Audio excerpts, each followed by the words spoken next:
কেইটামান বস্তুৰ কথা কম যিকেইটা ইউজ কৰি আপুনি আপোনাৰ পাকস্থলী হেল্থ ঠিক কৰি ৰাখিব পাৰিব।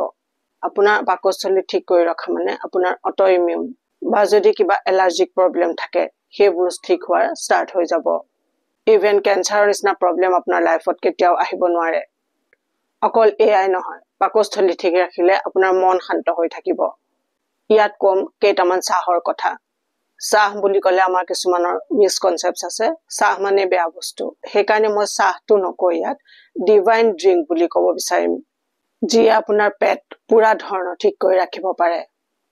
এতিয়া এই চাহবোৰত কি কি কম্পাউণ্ড থাকে আৰু এইবোৰে আমাৰ গাট হেল্থ মানে আমাৰ পাকস্থলী হেল্থ কেনেকৈ ঠিক কৰিব পাৰে, কেনেকৈ খাব, সেইটো বহুত ইম্পৰ্টেণ্ট। ইয়াৰ ভিতৰত এটাও চাহ আপুনি এৰিব নোৱাৰে। সেইটো ইমানেই ইম্পৰ্টেণ্ট আৰু পাবলৈ একেবাৰে সহজ। ফাৰ্ষ্ট ড্ৰিংকটোৰ কথা ক'ম, কেমোমাইল টি। এইটো সহজতে পাব পৰা এটা বস্তু। আপুনি অনলাইন পাই যাব, নহলে মাৰ্কেটত যাৰ শ্বপ থাকে তাতো আপুনি কেমোমাইল টি বুলি ক'লে আপুনি পাই যাব। আৰু যদি আপুনি পাবলৈ অসুবিধা হয়, ডেছক্ৰিপশ্যনত মই লিংক দি দিম, তাৰ পৰা আপোনালোকে বাই কৰি ল'ব পাৰে। টি বেগ হিচাপেও মাৰ্কেটত এইটো এভেইলেবল। কেনেকৈ বনাব সেইটো জানি লওক। একাপ উতলা পানীত এটা কেমোমাইল টি বেগ দিব, সেইটো 5 মিনিট তেনেকৈ থাকিব দিব। তাৰপিছত আপুনি সেইটো ইউজ কৰিব। যেনেকৈ আমি চাহ খাওঁ ঠিক তেনেকৈ লাহে লাহে চিপ চিপকৈ খাব। ৰাতি শুবলৈ যোৱাৰ আগতে, ৰাতি আহাৰ কৰাৰ পিছত 1 ঘণ্টাৰ পিছত এই চাহ খাব। কিয় খাব লাগে এই চাহ? ৰিপৰ্টৰ মতে ইয়াত এপিজেনিন নামৰ এবিধ কম্পাউণ্ড পোৱা যায়। ই এন্টি ইনফ্লেমেটৰী কাম কৰে। আৰু এইটো জানিব লাগিব, ইনফ্লেমেশ্যন আমাৰ শৰীৰৰ কাৰণে বহুত ডেঞ্জাৰাছ। আৰু ইনফ্লেমেশ্যন আমাৰ পাকস্থলী বেক্টেৰিয়াৰ কাৰণেও বহুত বেয়া, গাট ইমিউনিটিৰ কাৰণেও বেয়া। যদি আপোনাৰ শৰীৰত যিকোনো ঠাইত ইনফ্লেমেশ্যন আছে, তেতিয়াহ'লে এই কেমোমাইল টি আপোনাৰ কাৰণে বহুত হেল্পফুল হ'ব পাৰে। এই চাহ একেবাৰে নেচাৰেল। আপুনি যদি কিবা কেমিকেল লয় আপোনাৰ পাকস্থলী হেল্থৰ কাৰণে, সেইবোৰে আপোনাৰ পাকস্থলী গোটেই এনভাইৰনমেণ্টৰ কাৰণে বহুত লোকচান কৰিব। যদি আপোনাৰ কিবা ইমাৰ্জেঞ্চি হয় সেইটো বেলেগ কথা, তেতিয়া আপুনি ডক্টৰৰ লগত কনচাল্ট কৰি কিবা মেডিচিন ল'ব পাৰে। কিন্তু সেল্ফ মেডিকেশ্যন কেতিয়াও নকৰাই ভাল। কেমোমাইল টিত আৰু এবিধ কম্পাউণ্ড থাকে যিটো কোৱা হয় বিসাবেলল। এই কম্পাউণ্ডে আমাৰ পাকস্থলীৰ মিউকাছক হিল কৰাৰ কাম কৰে। এইটো খুব ইম্পৰ্টেণ্ট। কেতিয়াবা পেট চাফা কৰিবৰ কাৰণে মেডিচিন লোৱা দেখা যায়, যিবোৰত হাৰ্মফুল কেমিকেল থাকে। সেইবোৰ ল'লে আপোনাৰ মিউকাছ শেষ হৈ যায়। মিউকাছ বহুত ইম্পৰ্টেণ্ট প্ৰটেকশ্যন আমাৰ পাকস্থলীৰ কাৰণে। সেই মিউকাছ বনাবৰ কাৰণেও এই কেমোমাইল টিয়ে আপোনাক হেল্প কৰিব।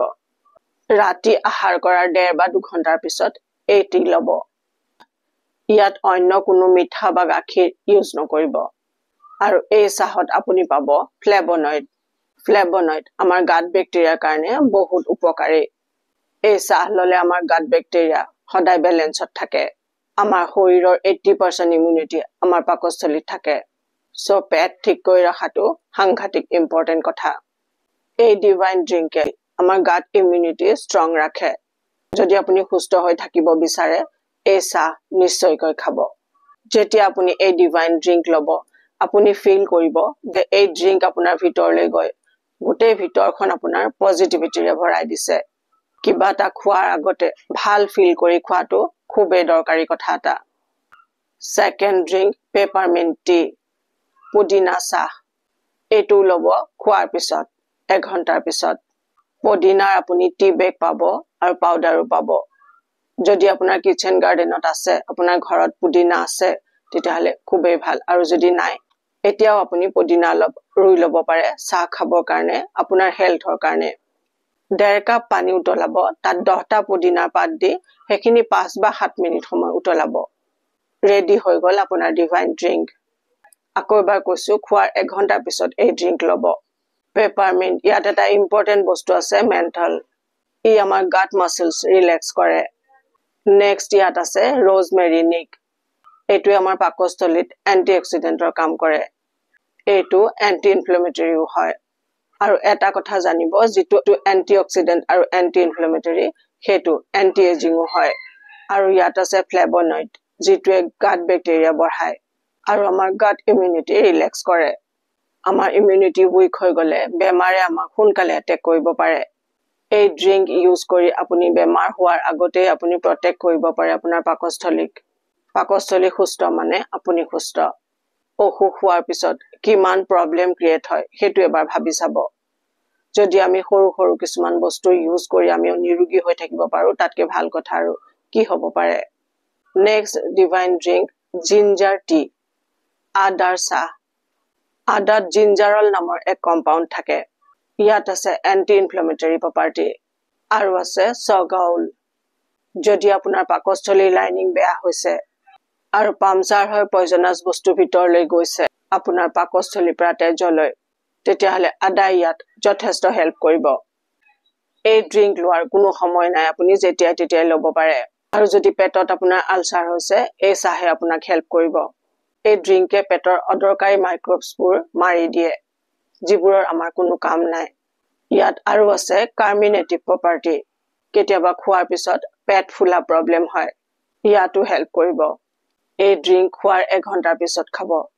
আদাত আৰু বহুত বেছি উপকাৰী প্ৰপাৰ্টিজ আছে কিন্তু ইয়াত আমাৰ গাটৰ কাৰণে আমাৰ পেটৰ কাৰণে যিখিনি প্ৰপাৰ্টি আমাক দৰকাৰ হয় সেইখিনিহে ইয়াত কভাৰ কৰা হৈছে নহলে ভিডিঅ হয়তো বহুত দীঘলীয়া হৈ যাব নেক্সট টাৰ্মাৰিক টি হালধিৰ চাহ 1 কাপ গৰম পানীত 4/1 চাহ চামুচ হালধি দিব অকনমান উতলাবও পাৰে ৰাতিপুৱা খালি পেটত এই ড্ৰিংক ললে আপুনি ইয়াৰ পৰা পাব কাৰ্কিউমিন এই ড্ৰিংকত যদি আপুনি 1 পিঞ্চ ব্লেক পেপাৰ মানে জালুক দি লয় ইয়াৰ উপকাৰিতা আৰু বহুত গুণে বাঢ়ি যাব এই ড্ৰিংকে পেটত থকা বেয়া বেক্টেৰিয়াবোৰ মাৰি শেষ কৰিব আপোনাৰ যদি ফাংগাল ইনফেকচন আছে হেয়া ঠিক হ'ব গোটেই শৰীৰত পুৰা নিউৰোট্ৰান্সমিটাৰ বনিব আৰু আপুনি হেলদি হৈ থাকিব এতিয়া হয়তো প্ৰশ্ন আহিব আপোনালোকৰ এই 4 ধৰণৰ চাহৰ ভিতৰত আটাইকেইটা লম নেকি কোনো কথা নাই আপুনি আটাইকেইটা ল'ব পাৰে আপোনাৰ শৰীৰৰ হিচাপত আপোনাৰ যদি কিবা পেটত প্ৰব্লেম আছে আপোনাৰ যদি কনষ্টিপেশন আছে আপোনাৰ ভালকে হজম হোৱা নাই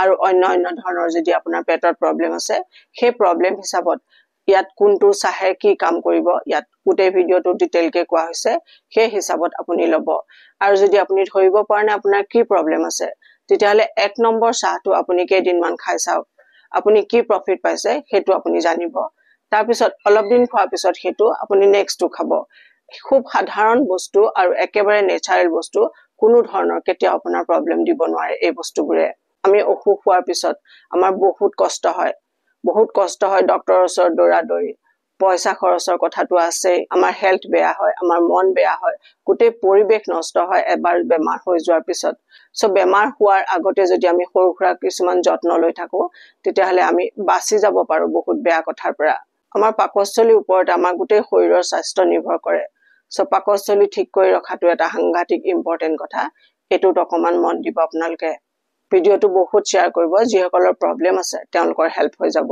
যিসকল নতুনকৈ আহিছে আমাৰ চেনেললৈ চেনেল সাবস্ক্ৰাইব কৰি লব নহলে আহিবলগীয়া ভিডিঅ নটিফিকেশন আপোনালোকে মিস কৰি যাব খুব সুখেৰে থাকক খুব শান্তিৰে থাকক নিজৰ বহুত যত্ন লব মোৰ শুভেচ্ছা থাকিল